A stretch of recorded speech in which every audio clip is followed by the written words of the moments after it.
Welcome to this brief tutorial on how you as a student can use LinkedIn. If you're not familiar with LinkedIn, it is best described as a professional social learning tool.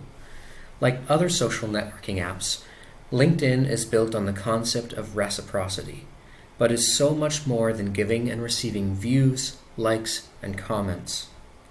As a student, LinkedIn is best utilized for researching and networking. I will outline several illustrations of each so you can see some of the most relevant applications for you. First, if you are still wrestling with what you can do with your degree, the Alumni Tool for Post-Secondary Education Institution is a great resource. First, search the name of the institution, view the page, and click on the Alumni tab. You can scroll down and begin to sift through the past and current students at Redeemer, but you can also narrow the search using the categories or keywords. For example, if you navigate to what they studied and click on your program, let's say psychology, the results are narrowed to individuals who studied in that program area. Simply click on profiles of interest to view their employment history, education, volunteering, interests, and more. You can apply the same process to other universities if, for example, you're considering applying to a postgraduate program. By returning to home, you can find current and past students in a program you're interested in and reach out to hear more about their perspective on the program. For example, McMaster University, doing the alumni search again, and using the search bar to find MA Political Sciences to see the results narrow from about 15,000 down to 254. Perhaps you have an occupation or industry that interests you. LinkedIn is a great place to discover what the current key topics of discussion are. LinkedIn has topical groups that you can request to join. You can find groups using the global search bar using keywords, such as biology, and then selecting groups from the menu.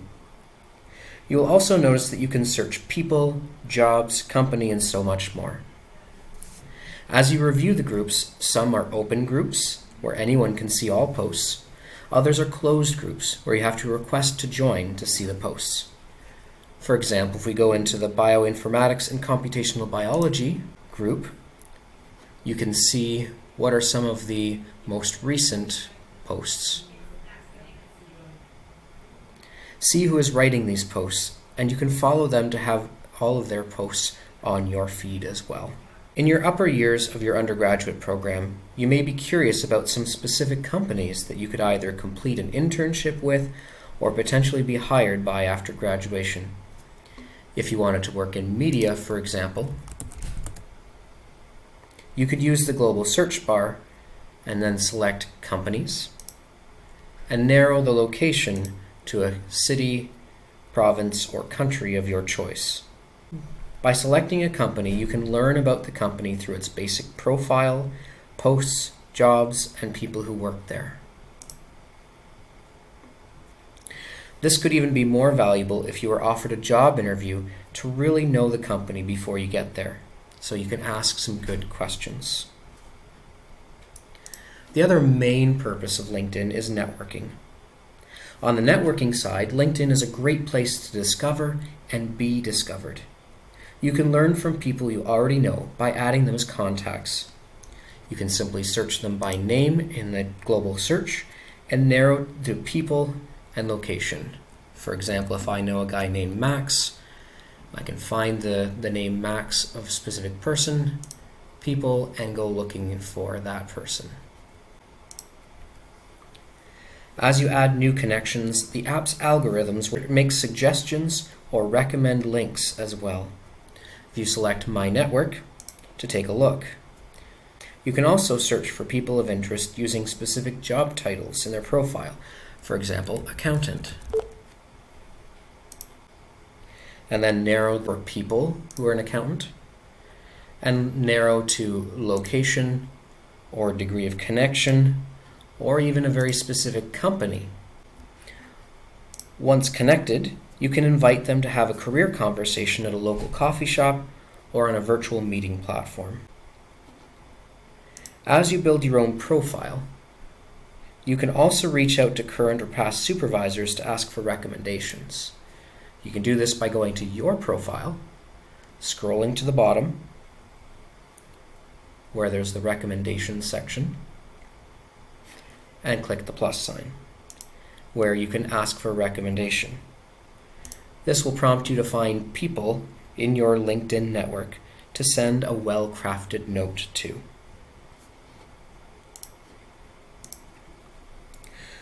Most of what we have explored is about receiving. As a student, what do you have to give in return? One way to give is through endorsing others who you have worked and studied with. Go to My Network, click on Connections, view the profile of the person of interest, and scroll to their skills.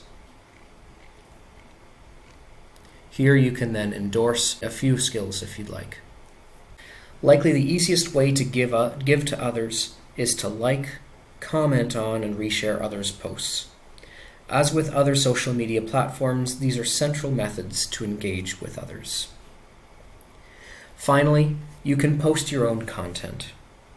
As a student, there are many things you could post. These include an interesting quote from your readings, a current project, your perspective on a recent relevant article, a tip for fellow students or professionals, an upcoming professional event you are attending, your appreciation for a person in your network, celebrating a recent accomplishment, having a good open question to invite others to respond to, or a relevant poll.